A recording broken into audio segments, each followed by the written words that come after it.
Vamos lá, pessoal! Nós vamos fazer o estudo das outras três espécies de poder constituinte: o derivado, o difuso e o transnacional. Então, sem mais delongas, anote a primeira espécie de poder constituinte que vamos estudar neste bloco: o poder constituinte derivado. Vejam o seguinte: quando nós falamos do poder constituinte derivado, quais são os pontos que merecem atenção nesse estudo? Nós precisamos, claro, sempre ter em mente a ideia desse instituto. Depois precisamos trabalhar com as suas principais características. Além disso, precisamos trabalhar com as espécies de poder constituinte e a ideia basilar de cada uma dessas espécies deste poder constituinte derivado, tudo bem? Vejam o seguinte: quando nós falamos do poder constituinte derivado, nós precisamos compreendê-lo como aquele poder jurídico. Aqui é o primeiro ponto de distinção em relação ao poder constituinte originário. O originário, um poder político, um poder de fato, uma força motriz social. Aqui nós já trabalhamos com um poder jurídico. Isso porque ele é uma criação positivada do poder constituinte originário. Prosseguindo, é um poder jurídico responsável por alterar de maneira formal a constituição de um determinado Estado, incluindo, suprimindo ou modificando, mais uma vez frisando, de maneira formal a constituição de um determinado Estado, bem como é aquele poder jurídico responsável por permitir aos Estados-membros, como decorrência da sua capacidade de auto-organização, de elaborarem as suas próprias constituições estaduais. Então vejam o seguinte: vigente hoje, frisem isso, vigente hoje no nosso ordenamento jurídico, a conceituação atual do poder constituinte derivado é essa. Porque aqui nós conseguimos abarcar as duas espécies vigentes. A questão atinente ao poder constituinte derivado reformador e a questão atinente ao poder constituinte derivado decorrente. Não elaboramos aqui a conceituação atinente ao poder constituinte derivado revisor. Isso porque, como nós veremos, ele está inserido no artigo 3º do Ato das Disposições Constitucionais Transitórias, uma norma constitucional de eficácia exaurida e aplicabilidade já esgotada. Mas não se preocupe aqui com a definição, porque isso a gente vai trabalhar ao seu tempo e modo. Vejam o seguinte: importante então aqui de conhecimento. Poder constituinte derivado é aquele poder jurídico responsável por alterar de maneira formal uma constituição de um determinado Estado, incluindo, suprimindo ou modificando normas de seu texto, bem como aquela permissibilidade que é conferida aos Estados-membros como decorrência da sua capacidade de auto-organização para elaborarem as suas próprias constituições estaduais. Essa definição, nesse momento, é mais do que suficiente e nos permite ir para o próximo tema, que diz respeito às características do poder constituinte derivado. Vejam o seguinte: a primeira característica é marcante, é aquela que se contrapõe ao poder constituinte originário. O poder constituinte derivado é um poder jurídico.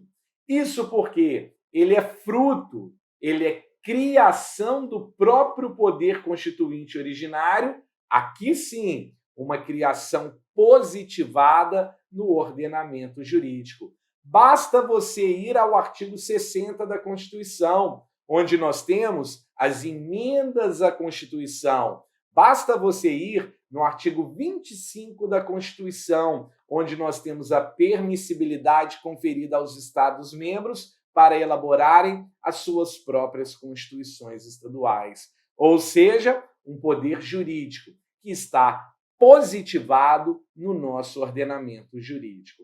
Como segunda característica, nós precisamos entender ele como um poder limitado. Isso porque o próprio ordenamento jurídico impõe limitações ao poder constituinte derivado. E nós vamos estudar cada uma dessas limitações.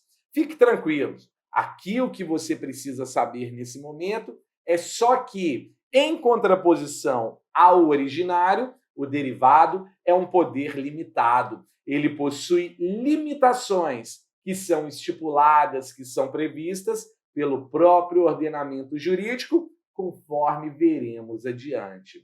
E como última característica, ele é um poder condicionado. Isso significa dizer que tanto para se alterar a Constituição Federal, bem como para se estabelecer os textos constitucionais estaduais, é necessário observar condicionantes que são estipuladas pelo próprio ordenamento jurídico. É necessário observar-se requisitos de forma que são traçados e delineados pelo próprio ordenamento jurídico. 3 características basilares do poder constituinte derivado: jurídico, limitado e condicionado. Características que se contrapõem àquelas que são traçadas pelo poder para o poder constituinte originário. Tudo bem? Vejam o seguinte, pergunta para você: quais são as espécies de poder constituinte derivado? Vejam aqui, nós temos 3 espécies de poder constituinte derivado. O derivado reformador, que é aquele responsável por alterar a Constituição Federal de maneira formal. O derivado decorrente, que é aquela permissibilidade que é conferida aos Estados-membros para elaborarem as suas próprias constituições estaduais. E, por fim, o derivado de revisão, que é uma peculiaridade existente, melhor dizendo, que já existiu na nossa Constituição, no nosso ordenamento jurídico constitucional, que já existiu. Vejam aqui, precisamos trabalhar todas essas espécies de poder constituinte derivado. Só que nós vamos trabalhar de cima para baixo, do derivado revisor, passando pelo derivado decorrente até chegarmos ao derivado reformador. Então vejam o seguinte, poder constituinte derivado revisor ou poder constituinte derivado de revisão.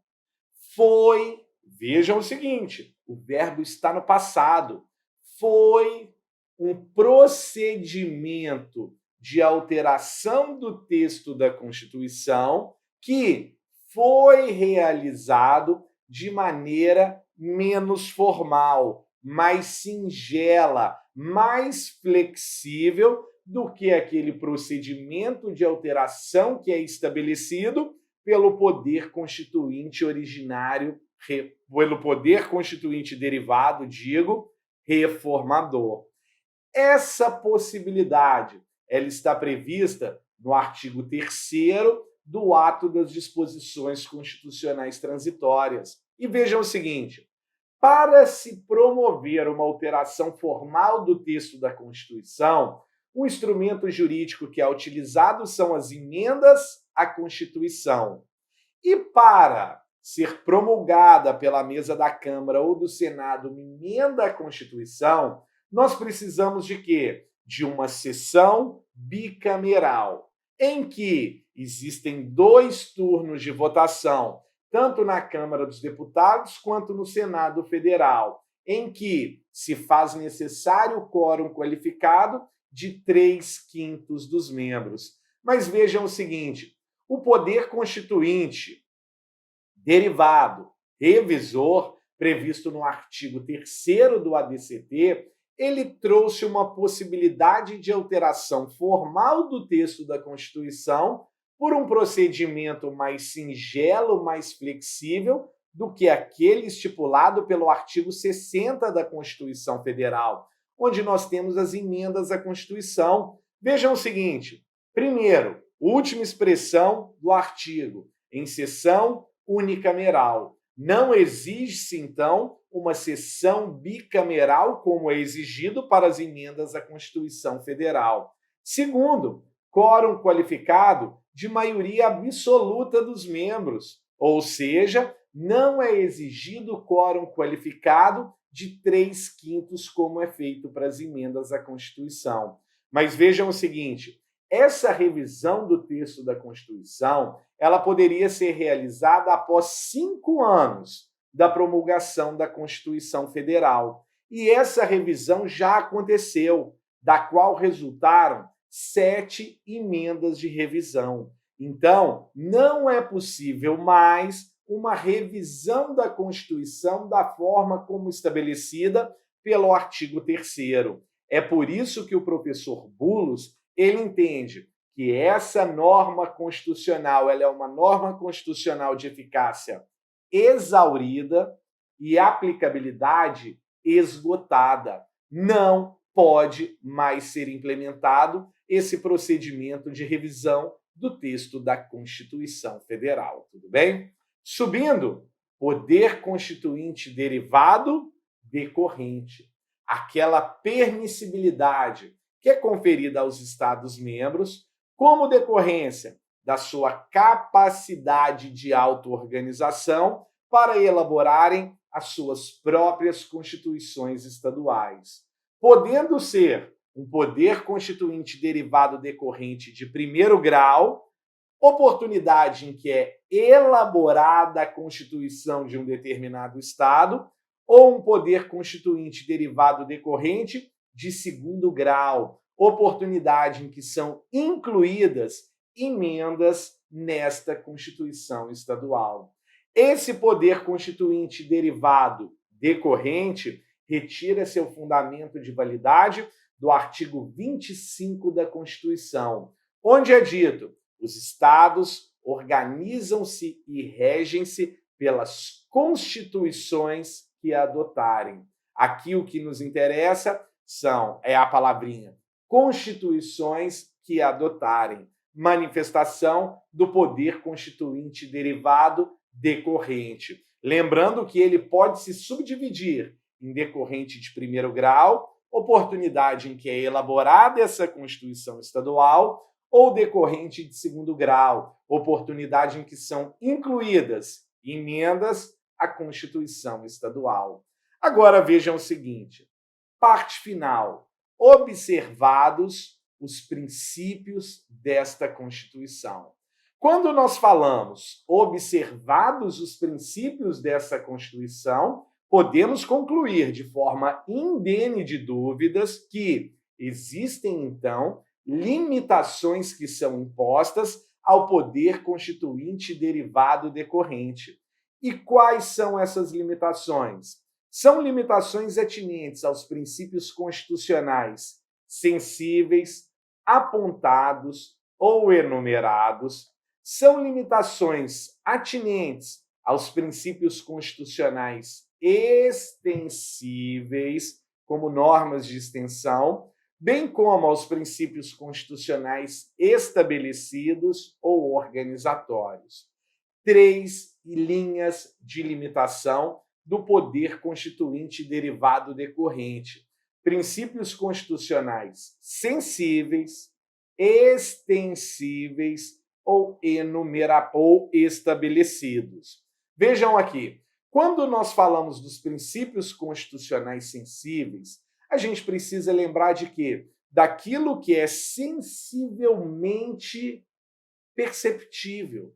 O próprio autor dessa classificação ele não conseguiu explicar por que ele nomeou esses princípios, do artigo 34, inciso 7, como princípios constitucionais sensíveis. Mas ele entendeu que era aquela matéria que gozava de uma maior sensibilidade para manutenção do aperfeiçoamento e harmonia da ordem jurídico-constitucional. No artigo 34, inciso 7 da Constituição Federal, nós temos todos os princípios constitucionais sensíveis. É por isso que se traça também uma nomenclatura de princípios constitucionais enumerados.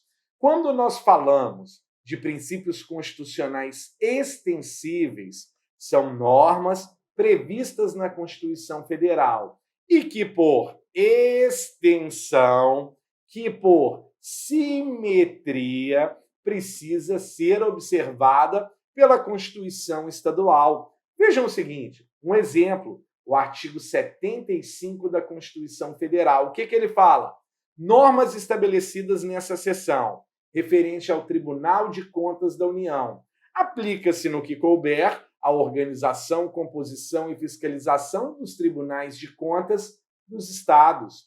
Normas previstas no texto da Constituição Federal e que necessitam serem observadas de maneira extensiva, linear, pelos Estados-membros.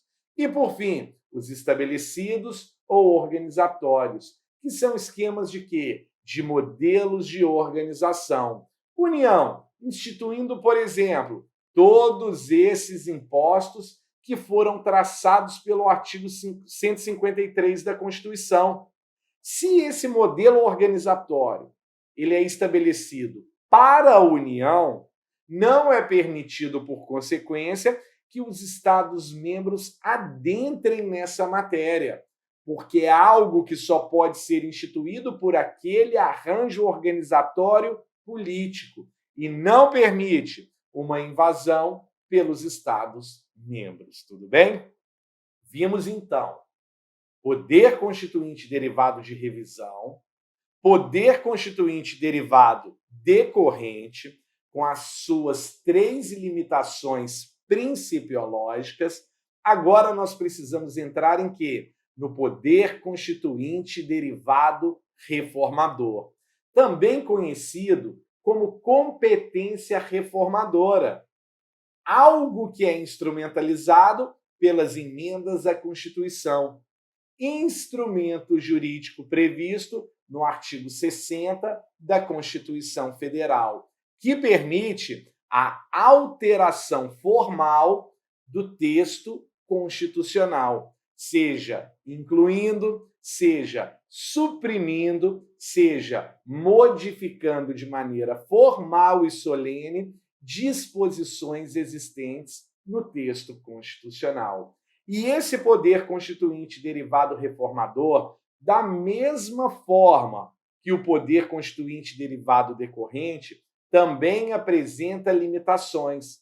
E são 4 limitações que são apontadas pela doutrina.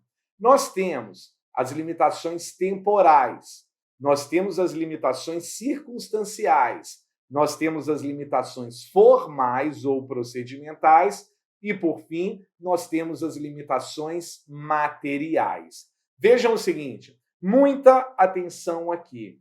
Por quê? Dessas 4 espécies de limitações que estão na sua tela, hoje, na Constituição Federal de 1988, não tem uma delas. Qual dessas 4 limitações apontadas pela doutrina que incidem no poder constituinte derivado reformador não está prevista na Constituição de 88? A limitação temporal. Vejam o seguinte, a limitação temporal, dentro de todas essas 4 limitações, é a única que não está prevista na atual Constituição de 88.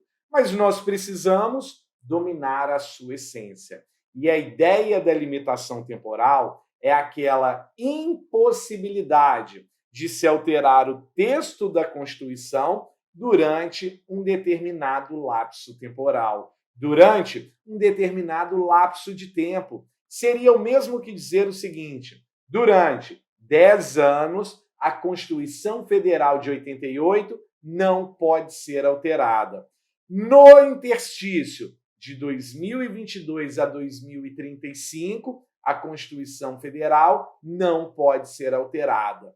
Essa é a ideia da limitação temporal. A impossibilidade de se alterar o texto da Constituição Federal durante um determinado período de tempo. Atente-se ao seguinte: a limitação temporal, ela não existe na Constituição Federal de 1988, mas ela já esteve prevista em uma das nossas constituições, na Constituição Imperial de 1824, em que, no seu artigo 174, nós tínhamos uma impossibilidade de se alterar o texto da Constituição durante determinado lapso temporal, durante determinado lapso de tempo, tudo bem? Essa que é a ideia, então, da limitação temporal. Vamos para a próxima? Limitação circunstancial. Vejam o seguinte: em determinadas circunstâncias excepcionais de anormalidade constitucional, o texto da Carta Magna não pode ser alterado, em limitações que decorrem do sistema constitucional das crises. Anotem isso. O sistema constitucional das crises, ele é composto por 3 institutos: a intervenção federal, o estado de sítio e o estado de defesa. São situações, como dito, de excepcionalidade constitucional. São períodos de anormalidade constitucional. E para se evitar alteração precipitada do texto da Constituição, o artigo 60, parágrafo 1º, impediu a alteração do texto magno na vigência desses institutos, da intervenção federal, do estado de sítio e do estado de defesa. É a norma que está posta na sua tela. São circunstâncias excepcionais, são circunstâncias anormais que não permitem a alteração do texto da Constituição. E esta, como visto, está prevista de maneira expressa no nosso ordenamento jurídico constitucional. A terceira hipótese, a terceira espécie de limitação é a limitação formal, também conhecida como procedimental. E vejam o seguinte: abram umas chaves nessa espécie de limitação. Isso porque ela se apresenta como uma limitação formal ou procedimental de índole subjetiva, bem como se apresenta como uma limitação formal ou procedimental de índole objetiva. Vejam o seguinte: trabalhando como um gênero, com a limitação formal ou procedimental, é aquele instituto que impõe a observância de determinadas formalidades no decorrer do processo de elaboração das emendas à Constituição. Mas, como dito, se apresentam em 2 espécies, subjetivas e objetivas. Vejam o seguinte: quando nós falamos de inovação legislativa, nós temos um rol extenso de legitimados que podem inovar no ordenamento jurídico, desde os parlamentares até o próprio cidadão. Mas quando nós falamos de emendas à Constituição, nós temos um rol limitado de legitimados. Não é toda e qualquer pessoa que pode deflagrar, que pode iniciar o procedimento de alteração do texto da Constituição, mas única e exclusivamente 3 grupos de pessoas. 1/3, no mínimo, dos membros do Poder Legislativo, o Presidente da República e mais da metade das Assembleias Legislativas das unidades da Federação, manifestando-se cada uma delas pela maioria relativa de seus membros. Ou seja, o cidadão ele não pode deflagrar o devido processo legislativo de proposituras de emendas à Constituição. Temos aqui, então, uma limitação formal subjetiva. Mas, para além das limitações formais subjetivas, nós temos as limitações formais objetivas, que são aquelas limitações que incidem nas outras etapas do procedimento de formação das emendas à Constituição, que não aquela da fase da iniciativa. Vejam o seguinte: primeiro ponto, a proposta será discutida e votada em cada casa do Congresso Nacional, ou seja, exige-se uma reunião bicameral. Segundo ponto, em 2 turnos de votação, algo que não é exigido para a legislação infraconstitucional, considerando-se aprovada se obtiver 3/5 dos votos dos respectivos membros. Ou seja, um quórum qualificado, praticamente um quórum superqualificado para a promulgação de uma emenda à Constituição. E, por fim, todas as demais legislações infraconstitucionais, elas são promulgadas pelo presidente da República. As emendas à Constituição, não. Conforme você pode verificar do parágrafo 3º, são promulgadas pelas mesas da Câmara dos Deputados e do Senado Federal, com o seu respectivo número de ordem. Então, essas que são as limitações formais ou procedimentais, tanto de índole subjetiva quanto de índole objetiva. Por fim, nós precisamos trabalhar com as limitações materiais para concluir essa temática. E as limitações materiais são matérias, são institutos, são disposições que estão petrificadas no nosso texto constitucional, não podendo ser suprimidas do nosso texto magno. É aquilo que é conhecido como cláusulas pétreas, aquela parte granítica, aquela parte intocável da nossa Constituição, que visa preservar a nossa identidade constitucional, que visa proteger e tutelar valores essenciais do nosso país, que visam assegurar a continuidade do nosso processo democrático. E estão previstas no artigo 60, parágrafo 4º da Constituição, que diz o seguinte: não será objeto de deliberação a proposta de emenda tendente a abolir o quê? Forma federativa de Estado, voto direto, secreto, universal e periódico, separação de poderes e direitos e garantias individuais. 4 grupos de matérias. 4 grupos de matérias que não podem ser subtraídos, que não podem ser extirpados, que não podem ser abolidos do nosso ordenamento jurídico. Vejam o seguinte: nós precisamos ter uma compreensão um pouco mais técnica da expressão tendente a abolir. Isso porque essa expressão tendente a abolir, ela não pode ser interpretada literalmente e não pode ser compreendida como impossibilidade de toda e qualquer alteração desses 4 institutos consagrados. O que não pode ocorrer é uma vulneração do núcleo essencial desses direitos que são tutelados.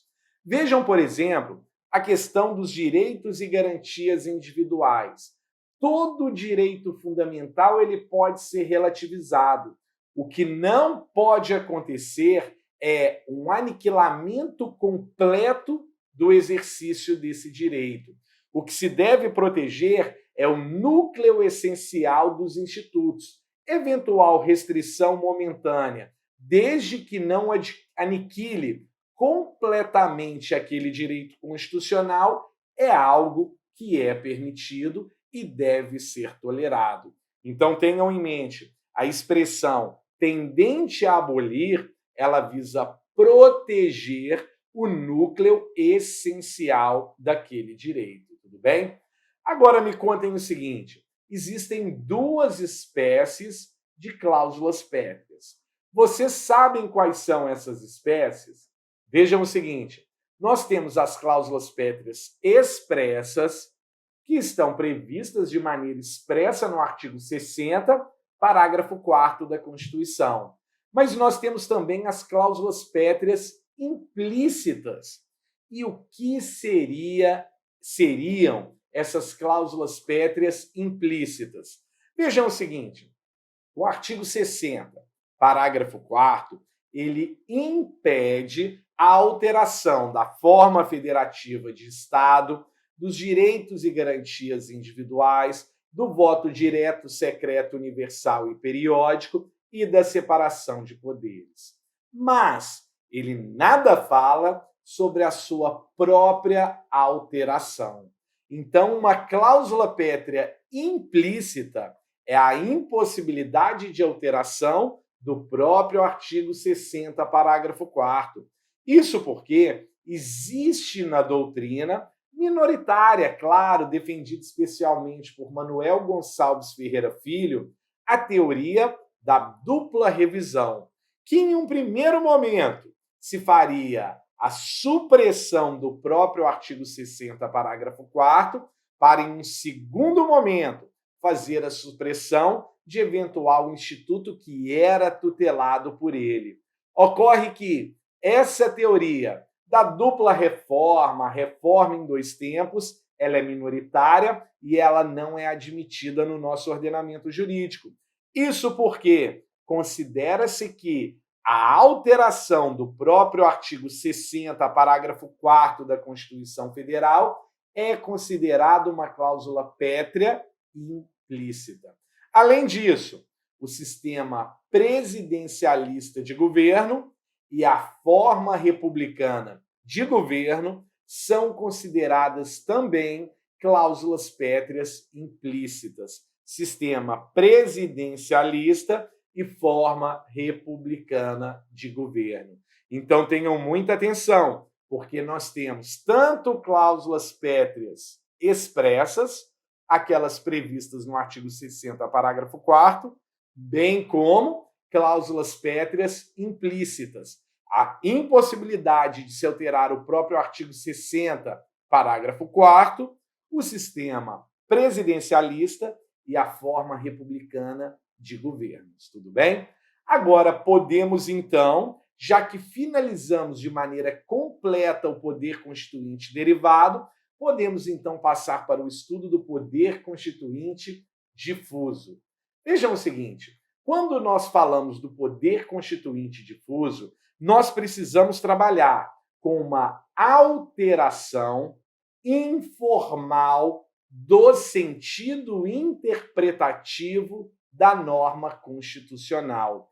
Algo que é instrumentalizado pelas emendas, algo que é instrumentalizado, repetindo, pelas mutações constitucionais. O poder constituinte difuso, ele promove uma distinção entre norma e texto. O poder constituinte difuso, ele faz com que o texto constitucional ele permaneça inalterado, ele permaneça incólume. O que ele altera de maneira informal é o sentido interpretativo daquela norma constitucional. Algo que é instrumentalizado pelas mutações constitucionais. Você pode fazer um link ao exemplo que é dado pelo professor Rogério Greco no seu livro de Direito Penal. Imaginem o seguinte: na década de 30, uma placa em uma determinada praia do Brasil. É proibido o uso de biquínis. Qual é a interpretação daquele texto naquela época? A pessoa tinha que ir de maiô. Biquíni era algo extravagante. Se essa mesma placa estivesse naquele mesmo local hoje, o que a pessoa faria? Tiraria o biquíni e entraria nua na praia. Por quê? Hoje a gente vive uma sociedade pós-moderna em que os valores foram alterados. O texto é o mesmo, mas o sentido interpretativo desse texto foi alterado. Essa que é a ideia do poder constituinte difuso. Essa que é a ideia da materialização das mutações constitucionais, também conhecidas como vicissitude constitucional tácita ou mudança constitucional silenciosa, em que o sentido interpretativo da norma é alterado, mas o texto constitucional permanece incólume, tudo bem? Vejam o seguinte, para finalizarmos agora: o poder constituinte transnacional ou poder constituinte supranacional. Uma ideia que foi trabalhada pelo professor Marcelo Neves. E ele disse o seguinte: precisamos trabalhar com a ideia hoje de uma cidadania universal, de um pluralismo de ordenamentos jurídicos, trabalhar com uma ideia de integração internacional. Precisamos sair de um constitucionalismo provinciano para um constitucionalismo cosmopolita.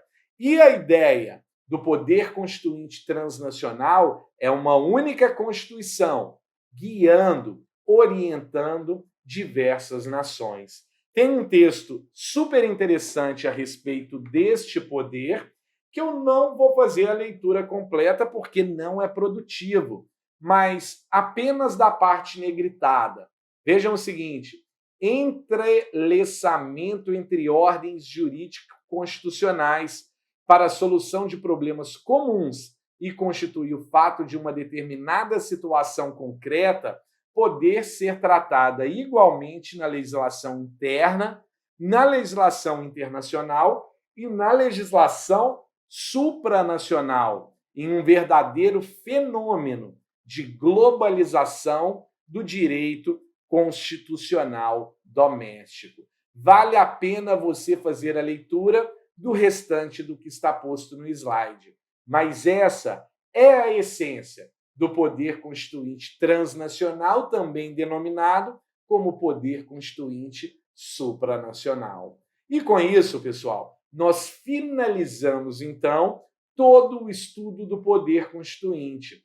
Abordamos o originário, o derivado, todas as suas espécies, derivado decorrente, derivado reformador e derivado de revisão. Estudamos o poder constituinte difuso e finalizamos com o estudo do poder constituinte transnacional. Qualquer dúvida, qualquer crítica, qualquer sugestão ou elogio, fique à vontade para entrar em contato conosco.